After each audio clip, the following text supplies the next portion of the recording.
One thing I've learned from doing movie junkets is that studios and often talent don't love it when you ask them about other movies besides the one they're promoting.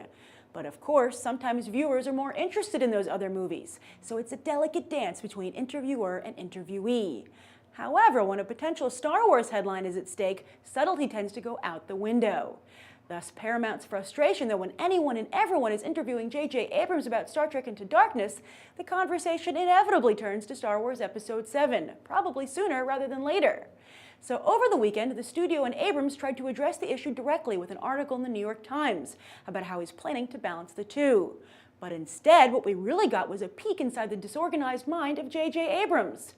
Basically, the sci-fi auteur admits to being overtaxed with bad robot projects.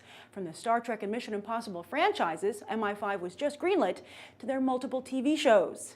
Abrams openly confesses to never being very good at focusing on one thing, and that it was that quality which delayed the Star Trek sequel for so long.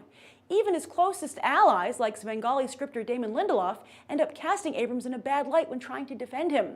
It's not that the guy has ADD, says Lindelof. When he's talking about Trek, he's talking about Trek. It's just wrangling him into that moment where he can engage creatively. Why would Kathleen Kennedy and Disney-owned Lucasfilm send a guy into deep space who already seems to be lost out there? Recently, Kennedy boasted that Abrams would likely direct Star Wars Episode 7, 8, and 9. But how long is that going to take with him at the helm? The original 3 films came out every 3 years, as did the prequels. But today, thanks to Marvel, audiences are coming to expect a new franchise entry every year, at least. And Disney has promised that for Star Wars, saying they will alternate between sequel and spin-off films every year. Initially, Abrams himself realized this was just too much of a commitment for him and turned Kennedy down, but eventually he just couldn't resist. What does this mean for Star Trek 3? Abrams won't say, but he will produce the film and knows Paramount isn't likely to let him take another 4 years like he did between the first two.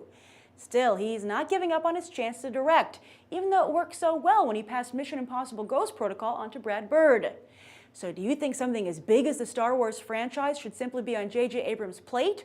Or would it have been smarter for Disney and Lucasfilm to pick someone who could focus almost entirely on the brand, such as Joss Whedon on their Marvel Universe?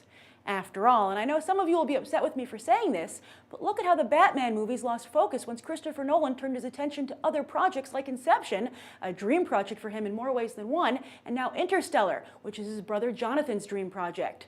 Will such a lack of focus affect Man of Steel as well? I know you have opinions on this subject, and if you want to blow off some steam, I found a way for you to do so. There is this website called Opinion Outpost, where you fill out surveys about upcoming products from major companies. And for your time, you could potentially win not just Amazon gift cards, but 10 grand is up for grabs every 3 months.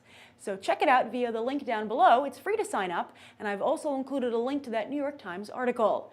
And of course, I hope you'll share your opinions about Star Trek 3 versus Star Wars Episode 7 in the comments down below. I'm Grace Randolph, and this has been a Movie Bite. You can watch more right now.